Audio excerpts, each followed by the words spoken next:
पूरे ऑफिस को पता चल गया था कि निखिल की बीवी उसे छोड़कर चली गई, पर लोगों के लिए यह बात कि बीवी भाग गई किसी सनसनी खबर से कम नहीं थी।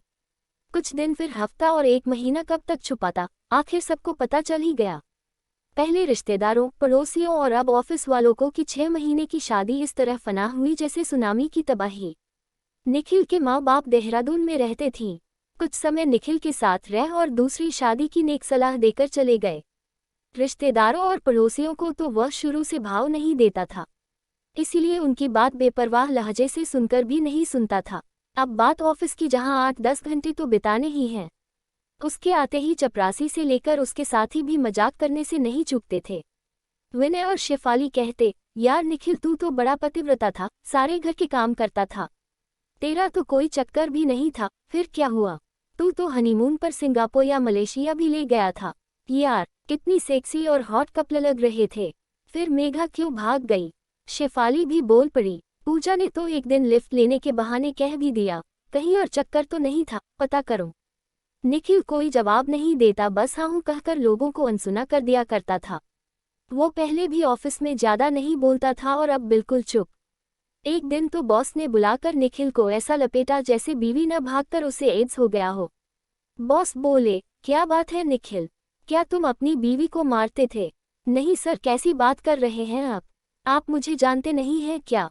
आपको मैंने मेघा से मिलवाया था, उससे मिलकर लगा ऐसा कि मैंने उसे कभी कुछ कहा होगा। फिर तो निखिल, मैं तो यही कहूँगा कि बीवियों को ज़्यादा छूट नहीं मिलनी चाहिए, उनकी लगाम थोड़ी कसकर रखो। अच्छा बेटा, अब मैं तुम्हें क्या कहूँ? कुछ नहीं कहिए सर। निखिल चुपचाप यह कहकर बाहर निकल गया। मिस्टर बेचारा, लल्लूलाल और जोरू का गुलाम, बनाम लुटा शाहजहां आदि जुमले और गाने गाकर सब उसे चिढ़ाते थे, पर वो केवल अपना काम करता और ऑफिस से निकल जाता। एक दिन जब रमेश की पार्टी थी तो बहुत मना करने पर भी पब ले गए और बोले, पी ले निखिल, देवदास जितना पीना है पी। निखिल भी फ्री की दारू पीता जा रहा था और सोच रहा था कि इन्हीं कमीने लोगों ने मेरी शादी में फ्री की दारू पी और सगन भी नहीं दे गए। कमीने, आज हिसाब करो इनका। यार निखिल, एक बात बता, देख तुझे तेरी भागी हुई बीवी की कसम। रजत ने लगभग यह बात निखिल पर गिरते हुए बोली तो वो भी गुर्राते हुए बोला, पूछ क्या बात है? देख भाई, अगर कोई सेक्स की प्रॉब्लम है तो बोल, मेरा मतलब अगर जेंट्स प्रॉब्लम है तो बता, हम किसी को नहीं कहेंगे, बल्कि बंगाली बाबा हैं मेरी जान पहचान के, बीवी कैसे खुश होती हैं सब बढ़िया से समझाएंगे। निखिल की दारू उतर चुकी थी, वो अपने दोस्तों को धक्का देते हुए बोला, कल बात करते हैं। अगले दिन दोपहर को कैंटीन में जब सब ऑफिस कर्मचारी बैठे हुए थे तो निखिल बोला, दोस्तों मुझे 1 महीना से ज्यादा हो गया यह देखते हुए कि बीवी मेरी भागी, पर अफसोस मुझसे ज्यादा आपको है।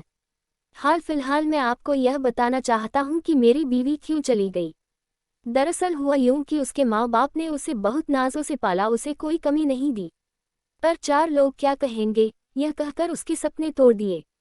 जो लड़की 3 साल की उम्र से अच्छा गाती थी और एक दिन बड़ी सिंगर बनना चाहती थी, उस लड़की की शादी मुझ जैसे MBA वाले बोरिंग से करवाकर उसके सपनों की तिलांजलि दे दी।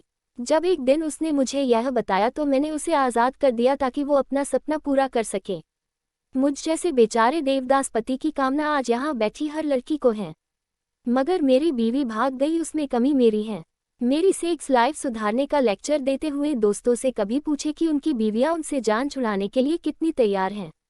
बस यह कहकर निखिल एक जाबाज सिपाही की तरह बिना पीछे देखे कैंटीन से बाहर निकल सीधा अपनी सीट पर आ गया। इस बात को 1 महीना और बीत गया है। सब ऑफिस के लोग लंच में अपनी बीवियों से कुछ न कुछ बनवाकर निखिल के लिए लाते हैं। अब उसे नहीं सुनाई पड़ता कि कोई कह रहा हो कि बीवी भाग गई।